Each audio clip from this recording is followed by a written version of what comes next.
One of the most common frustrations I hear is about the performance of teams. And the late Andy Grove, former CEO of Intel, chairman of Intel, in his book High Output Management, says that one of the primary jobs of a manager is to elicit peak performance in their teams. Now, it's up to you to elicit that performance. And if you don't manage to do it, eventually someone else will step in and do it for you. And we certainly don't want that to happen. Hi, I'm Partaker, and I help CEOs, entrepreneurs, and leaders reach their highest potential, not just in their business, but also their life. But today, I want to tell you about 5 things that I've found to have the greatest leverage with teams in terms of increasing their performance. Not the only 5 things that mattered, but the 5 things that I am most often called upon as a CEO myself, or that I see create the greatest effect or impact with the CEOs, entrepreneurs, or leaders that I coach. And look, I can understand at times that you might feel quite frustrated with trying to get your team to perform as you would like. Sometimes it may feel like you're just beating your head against the wall and you wonder if it's worth all of the effort. It really just comes down to learning a handful of techniques that, if correctly implemented, will totally transform the performance of that team. It's all learnable like any other skill, and with practice, you will handle it, you will get it, and you'll start to see that the output of your team changes. So first of all, the first thing that I like to do with a team is make sure that the team is subscribed to something that's bigger than just a team. Elon Musk has done a fantastic job of this. His mission with several of his companies is to really change the face of humanity. With Tesla, he's solving the problem of pollution with cars. With Solar City, he's solving the problem of fossil fuels and all the waste byproducts that we have throughout the world with solar energy. And with SpaceX, he's looking to ultimately solve the problem with overpopulation and get people into the universe, living somewhere else. Perhaps maybe not exactly in his lifetime, but eventually. Now, these are very, very big, grand visions that you could use to inspire a team. Or you may think, well, hang on, actually, I can't use any of those because they're much bigger than something I'm trying to do. When I was working at Skype, our tagline there was "The whole world can talk for free." That's another example of a vision that extends beyond the team. When I built up the Mexican restaurant chain Chilango, our vision there was to make the world a more vibrant place. But with all of these examples, what I'm trying to highlight to you is the power of getting the team to realize that they're doing something beyond just the company. If your goal for the team is to help the company become number 1 or 2 or 3 in its market, that's pretty boring, right? That's very self-serving, and it's not going to really motivate the team to a higher level of performance. Number 2, the second thing that you can do is always try to co-create your goals with the team. So once you decide what it is that you want to be doing from the team's point of view or with the company, really engage the team in how to do that. You can accompany them on that journey, or you can hand it over to them a bit more autonomously and say, here's what we'd like to achieve. For example, grow our sales or open up in this new market. I'd like you to take some time to brainstorm and think through how are we going to go about achieving that. And when you do that with a team, when you give them that autonomy to co-create the goals to suit the mission or the overall objective of the team or the company, they're going to be way more bought in. Also, you're going to be tapping into the wisdom of that collective group, which always will exceed just the wisdom of you alone. There's actually a great book on this subject as well called The Wisdom of Crowds. And if you haven't read that, I highly recommend that you take a look at that. The other thing that you can be doing when it comes to increasing the output of the team is keeping score. If you're walking through a park and you see a couple of kids playing football or basketball and they're not keeping score, they'll kind of just be monkeying around and there really won't be much rhyme or reason to how they're playing.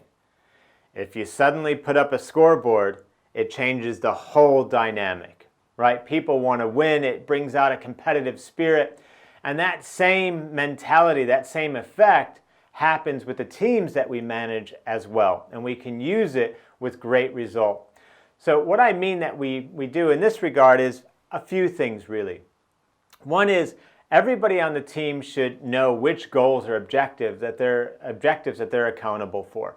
And on a weekly basis in your team meeting, I like to do what I call traffic lighting. So what I mean by that is each member of the team goes around, they talk about the goal or the goals that they're responsible for, and then they say whether they are a red, yellow, or green in terms of their likelihood of achieving the goal. Now that's great because the yellows and reds will prompt discussion, right? How do we get these goals back on track? And you want to prompt that discussion by asking everyone to take off their functional hats. Don't have them thinking just from their point of view or only engaging in the discussion if they think it's relevant to their department. Instead, you're encouraging them to really benefit from the collective wisdom of the group and just chip in on their thoughts of how you might help that other team member turn that goal from, say, a red or a yellow, which that team member identified themselves in terms of its traffic light status. What are the things that we could be doing to turn that yellow or red into a green? Effectively, how do we get that goal back on track? The other nice thing that I like to do when it comes to keeping score is make sure that your team or your company has a dashboard of key metrics. Ideally, key metrics that could be seen on a single page, or if you're going to be looking at it online, key metrics that would appear on a dashboard above the fold, on your monitor or screen. An overview of both qualitative and quantitative metrics so that the team knows exactly, am I winning or losing as a group? Where are we winning? Where are we losing? Where are we doing well? Where is more effort required? Last but not least, when it comes to keeping score, I encourage you in your quarterly review process to have that gathering where you bring together everyone in the company, in the team, and celebrate what went well in the quarter. Also, what are you going to be working on next quarter? And even recognize individuals with maybe awards that are linked back to the values of your team, group, or company. Separate each of those values out. Maybe have a trophy and award for each of them given to the person in the company or the team that best represents them. And another quick tip, you can even have the team do all of that voting themselves so that they're choosing who to honor and recognize. That's just another way of keeping score and increasing the output of the team. Fourth thing that I highly encourage you to do from a team output point of view is encourage debate. What I mean by that is that in the context, for example, of a team meeting, if you sense that there's a little bit of resistance and that people aren't speaking their mind on a particular subject, never let that go. You're going to lose the opportunity for people to pitch in with different perspectives, and you'll also lose the opportunity to correct any seeds of resentment from blossoming up into something far worse later down the road. You kind of always want to be like with a pickaxe, mining for conflict. And if you sense a little bit of conflict, like gold, you want to dig through it, get it to the surface, and make sure that that's being aired out and people are discussing it. That sort of healthy debate, that sort of encouraging, productive conflict will increase the output of the team because you're going to make sure that you're tapping into everyone's points of view. You're not letting any resentment become harbored and entrenched, and you'll just reach better decisions more quickly by tapping into those various perspectives. The last thing that I recommend that you do to increase the output of the team is always think about developing one big thing. What do I mean by that? Everyone on the team, you included if you're a team leader, should know what's the one big thing that I'm working on this quarter, such that by improving it would improve my output on this team. That's incredibly powerful, and I'll give you an example of a group that I was coaching. I did this with them recently. So it was 3 co-founders of a digital marketing agency, and I had them ask those that they were leading, each of them, what in the eyes of those that they're leading, what their one big development opportunity should be. By the way, if you want to know how you're doing as a leader, ask those you lead. That's why I suggest a route like this or an approach like this with regards to uncovering what you should be working on. One of them uncovered that the vast majority of his team thought that he needed to work on his clarity. So often he would want to be going in one direction, but then suddenly another, and the team felt very, very confused. So they wanted to see better clarity from him in terms of what he was working on, why, and what the team should be working on. The second co-founder, his feedback was communication, that people often weren't sure exactly what they should be working on, or what the progress was on a project, or why something was being stalled and not progressed as quickly as they were expecting, because there was a lack of communication. So he got into the habit of over-communicating and communicating more than he felt comfortable with, but which matched the expectations and the desires of those that he was leading. Last but not least, the third co-founder, his key one big thing was follow through. So his team members said that, you're really great at helping us get going and work on a project, and then we'll have requests of various things that we might ask of you to help us from, say, unblocking something or overcoming a challenge.